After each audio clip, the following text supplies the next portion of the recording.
Muy bien, vamos a ver chicos ahora entonces a comenzar la serie de clases número 12 que trata del tema llamado inductancia mutua y autoinductancia. Podemos llamarlo en general inductancia, ¿sí?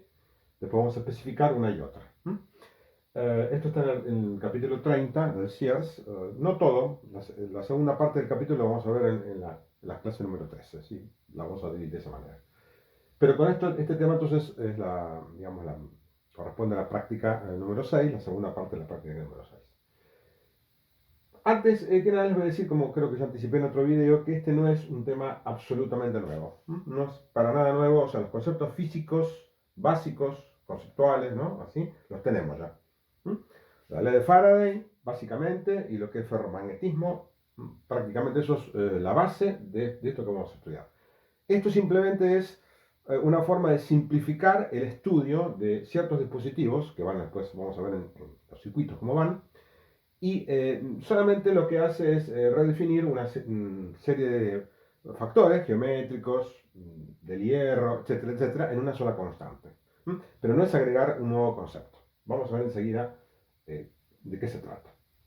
El tema es así. Volvamos de nuevo entonces a la ley de Faraday. La tensión inducida en un circuito es derivada respecto al tiempo del flujo concatenado por ese circuito. Lo he puesto siempre como siempre en módulo, ¿no? Ya saben que el sentido se ve por la regla mano derecha, así que lo vemos en módulo. Un ejemplo entonces que hemos visto ya es, por ejemplo, dos bobinas que se dicen que están acopladas. Ya lo he mostrado esto, una bobina número 1, por ejemplo, como esta que está acá, la blanca y la roja, están en las cercanías unas de otras. Entonces voy a decir que voy a producir un campo magnético por una bobina y ese campo magnético va a ser concatenado, cortado por otra, generando un flujo. Y si la corriente varía en el primer circuito, el circuito número 1 varía, va a producir entonces un flujo variable y va a haber entonces una tensión inducida dada por la ley de Faraday. ¿Se entiende la idea? Ya lo hemos visto eso. En vez de, por supuesto, siempre lo generamos entonces a través de corriente, ¿no? No lo hacemos a través de imanes permanentes ni de movimiento en este caso. Para generar el flujo con un flujo variable, no vamos a variar el ángulo. Esto es un equipo estático, como ustedes ven, no es como un generador, ¿no? Y tampoco vamos a variar el área. El área, como ustedes ven, es constante, entonces la única que nos queda, si no variamos el ángulo ni el área, es variar el campo. El campo se puede variar también acercando o alejando, como vimos. Tampoco es este caso. Este caso es, ya digo, es una máquina estática, un dispositivo estático, entonces las bobinas están siempre a la misma distancia, siempre tienen una geometría, por lo tanto, lo único que puedo hacer yo acá para variar el flujo, ¿qué es? Variar el campo, y para variar el campo magnético, ¿qué es? Únicamente variar la corriente. Es la única que me queda. ¿Está claro? Entonces, acotamos el problema a ese punto. Estos circuitos son solamente para, digamos, variar la corriente en uno de los bobinados. ¿Ok? No se varía ni el ángulo, ni el área, ni ninguna otra cosa geométrica. Bien. Entonces, acá en el circuito número 1, que puse número 1, entra una corriente y 1, vamos a suponer. A este circuito número 1 le voy a llamar a partir de ahora, como ya creo que les he anticipado, le voy a llamar primario. Así ya entramos en jerga. El primario, esto es el circuito que genera un campo magnético. Ese campo magnético es cortado de alguna manera, concatenado por el circuito número 2, que voy a llamar secundario. Sobre ese circuito número 2 entonces va a generar una tensión inducida dada por esa ley. Hasta ahí estamos. Sería este circuito que está acá. Bien, acá abajo lo hizo, para no ensuciar el circuito de arriba, lo hizo nuevamente de abajo y vemos acá que el circuito número 1, que es dibujado en azul, genera un campo para allá, como ustedes ven, y las líneas se cierran, no las dibujé todas, se cierran, y algunas líneas cortan el circuito número 2. No todas, ¿no? Por supuesto, algunas sí, otras no, de una manera complicada, como ustedes ven. Bastante complicado averiguar, digamos, cuántas líneas y cómo son cortadas por el bobinado número 2 y producidas por el bobinado número 1. ¿Ok? Puede variar el ángulo, como ustedes ven, es muy complicado hacer esta integral. Primero habría que calcular el campo en función de x y z. Y después hacer esta integral alrededor de la bobina número 2. ¿Sí?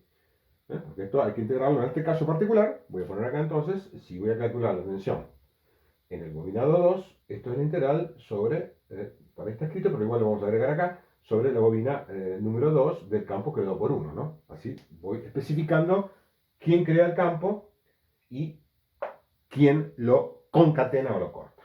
¿Se entiende la idea? Entonces, esto puede ser complicado. Vamos a pensar un poquito, a ver, a tratar de simplificar el problema. Yo ahora lo que quiero, y es lo que ya me he anticipado también, de acá hasta las otras prácticas que faltan, ya hablar no tanto de la parte interna microscópica de los campos, sino hablar más bien de las variables que yo puedo medir en un circuito, en el laboratorio, en un taller, en la industria. ¿Cuáles son las variables que yo mido acá? Si yo tengo todo este circuito, ¿qué es lo que yo puedo medir fácilmente? Bueno, evidentemente la corriente y la tensión. ¿Ok? Eso se puede medir. O quisiera calcular la tensión en función de la corriente. Son las variables macroscópicas. ¿Qué son las variables macroscópicas? Las que puedo medir con un instrumento. La corriente y la tensión. Después, ¿qué pasa acá adentro? Está bien, en física lo sabemos, pero en el taller mucho, a lo mejor no me interesa a mí saber exactamente cómo se genera el campo, cuántas vueltas tiene el primario, de qué está hecho el núcleo. Esto puede ser un núcleo, como dije recién, en vacío, o lo que mostré recién, o puede ser un núcleo ferromagnético. En fin, cuántas vueltas tiene el secundario, qué manera está arrollado, todo eso, ¿de qué depende? Depende de cómo esté construido el aparato este. Pero en el fondo a mí me interesaría todo eso reducirlo a un solo valor, no estar pensando permanentemente en todas las cosas que hemos visto, cómo calcular el flujo, cómo calcular el flujo concatenado, etcétera, etcétera. Todo eso quisiera obviarlo y solamente encontrar una relación simple entre la tensión inducida y la causa de esa tensión inducida, que es la corriente, esta que está variando. En una palabra, encontrar alguna fórmula simple o una relación simple que relacione la tensión en el secundario respecto a la corriente del primario que tiene que estar variando. ¿Se entiende la idea? Y olvidarme un poco de los fenómenos magnéticos y todo lo que hemos estudiado desde el punto de vista conceptual.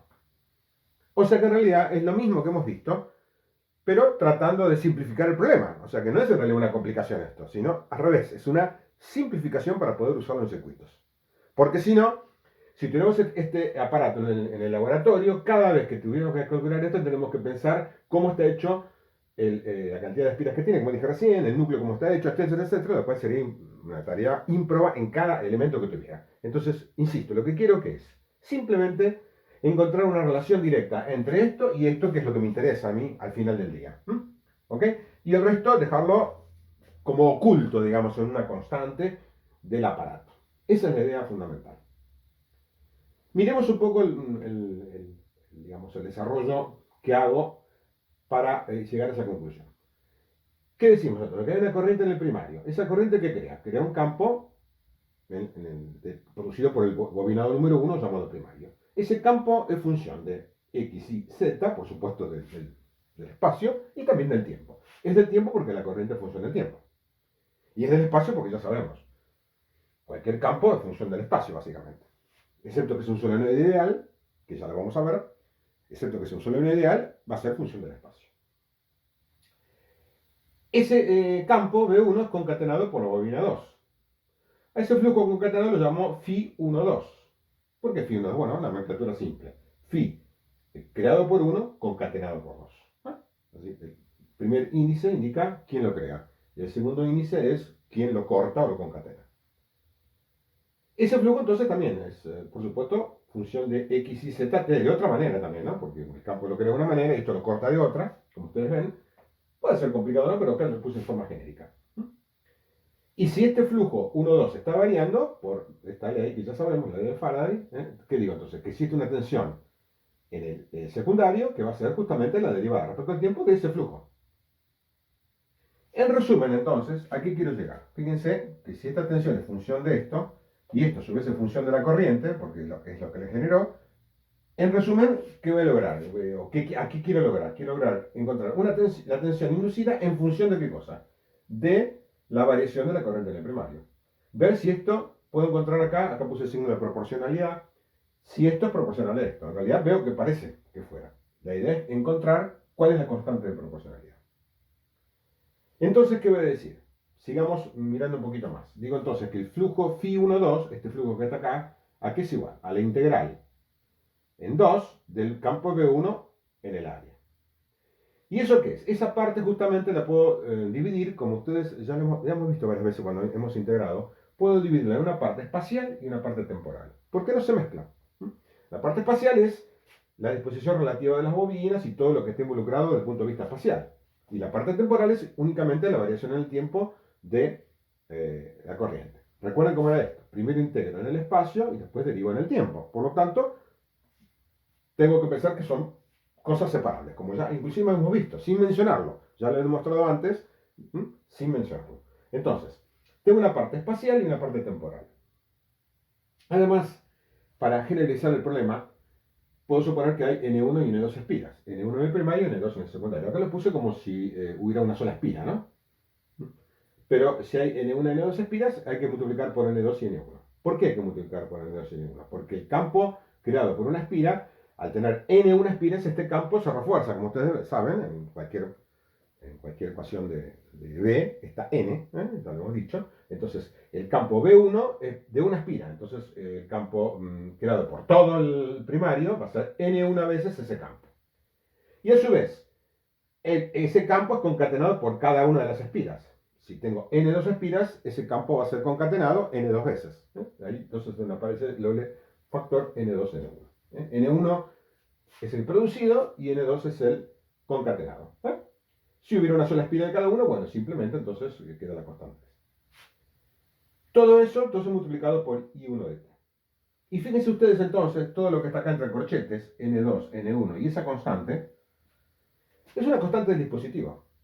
Depende únicamente de X y Z y de la cantidad de espiras. Y como X y Z es constante, porque no voy a mover una bobina respecto a la otra, no cambio absolutamente nada, entonces todo esto que está entre corchetes es una constante. Una vez que arme el aparato, no va a cambiar. Y esa constante del dispositivo, que es en definitiva lo que relaciona el flujo creado y concatenado, perdón, sí, creado por uno y concatenado por dos, ¿en función de quién? De la corriente. Esa constante que relaciona estos dos factores lo llamo entonces inductancia mutua. Inductancia mutua. Inductancia viene de la palabra inducción, justamente, ¿no? No hay ninguna novedad de eso. ¿Qué pasa? Hay una inducción de la bobina 1 en la bobina 2. La bobina 1 induce entonces en la bobina 2 ese flujo que cambia que produce la tensión inducida, justamente. Entonces, estamos hablando de tensión inducida, de ley de inducción, etcétera, etcétera. Entonces, a esta propiedad se le llama entonces, siguiendo el mismo mecanismo de los nombres que usamos, inductancia. Es la propiedad entonces que tiene una bobina de inducir en la otra. Y se llama inductancia, y vamos a ver después por qué, por ahora le damos ese nombre nomás, inductancia mutua. Mutua porque es entre dos bobinas, una en otra. Entonces hay algo mutuo entre una bobina y la otra. Entonces a este factor M12 lo llamamos inductancia mutua. La letra es M. M entre 1 y 2. ¿Ok? Fíjense que es sencillo, es todo conceptual. La verdad lo que hemos hecho es separar la parte espacial de la parte temporal. Nada más. ¿Para qué? Para después, cuando yo calcule la tensión inducida, es la derivada de quién? De Φ1,2 respecto al tiempo. Φ1,2 es esto que está acá. Lo pongo acá y ahora ¿qué voy a decir? Es una simplificación también. Que esta constante del dispositivo no varía con el tiempo, ¿no? Ya dijimos que solamente es temporal. Entonces, si no varía con el dispositivo, sale fuera de la derivada y me queda esto simple que está acá. Esto es una simplificación porque la inductancia mutua, perdón, puede ser función del tiempo, puede variar con la corriente. En el caso, por ejemplo, si yo tuviera un núcleo ferromagnético y no estoy en la parte lineal, ¿se acuerdan? El MUR puede cambiar con el tiempo, con la corriente. Y si la corriente cambia con el tiempo, el MUR puede cambiar con el tiempo. Entonces, en realidad, esto es una simplificación. Hay que usarlo, entonces, si uso un núcleo, en su parte lineal. Si uso el vacío, bueno, no va a haber problema. Si hay vacío, no hay problema. O aire. Entonces, en definitiva, ¿qué hice? Fíjense ustedes que logré lo que yo necesitaba acá. Tengo la tensión inducida, que es proporcional a la derivada de la corriente que entra respecto al tiempo. Y esa constante proporcionalidad es lo que se llama inductancia mutua. Entonces, el fabricante, cuando hace esto, ¿qué puede decir?